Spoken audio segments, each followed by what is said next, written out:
I am joined now by Peggy King-Yorta. She is an Albany native and the consulting producer of a very powerful documentary that's going to be shown on public broadcasting next week. And thank you very much for joining us, Peggy. This documentary, it ties all the way back to Albany with you. Yeah, it does. I mean, it is a documentary that is really meant to be our global call to action.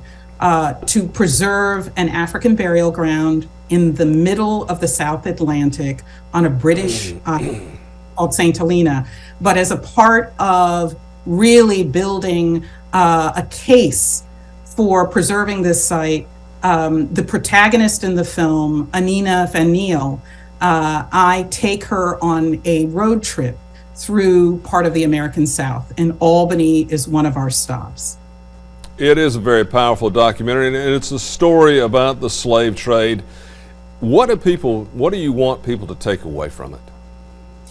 What I want people to understand is oftentimes we experience history in our isolated communities. And when we talk about the transatlantic slave trade, that we have to understand that it was a global construct. It's not limited to the South. Many people know that I worked on the African burial ground in the city of New York. A lot of New Yorkers didn't understand that the transatlantic slave trade impacted New York, that there was slavery in New York, that Southerners weren't the only folks.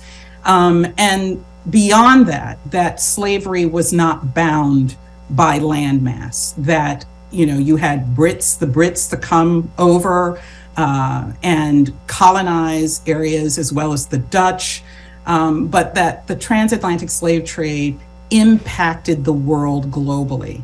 And that if we're going to memorialize it, if we're going to talk about that history, that we have to talk about it globally.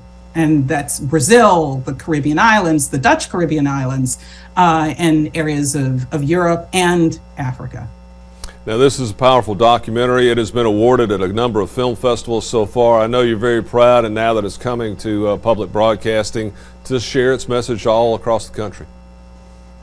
Absolutely. It's something that has resonated in a lot of communities, certainly African-American communities, where African-American communities are looking in their own backyards, looking to preserve sites that have great meaning. Congratulations on your work, Peggy Yorta from Albany. We thank you very much for joining us.